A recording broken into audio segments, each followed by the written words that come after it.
నమస్కారం ఘంటారావానికి స్వాగతం. ముందుగా ప్రధానాంశాలు.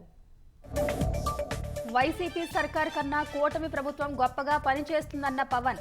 ఆకాశానికి భూమికి ఉన్నంత తేడా ఉంటుందని వ్యాఖ్య. రాజకీయాల్లో పనితీరే ప్రామాణికమన్న డిప్యూటీ సీఎం.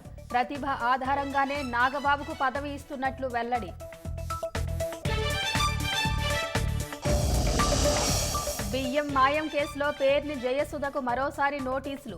పెరిగిన షార్టేజీకి అదనంగా మరో 1,67,00,000 చెల్లించాలన్న అధికారులు. ఫేడెక్స్ ప్రయోగానికి సర్వం సిద్ధం.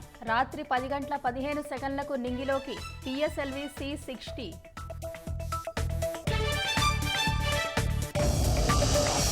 కాళ్లు పట్టుకుంటే పనులు జరగవన్న కేంద్ర మంత్రి వీరేంద్ర కుమార్. మధ్యప్రదేశ్ టికంగఢ్లోని కార్యాలయంలో ప్రత్యేక బోర్డు ఏర్పాటు.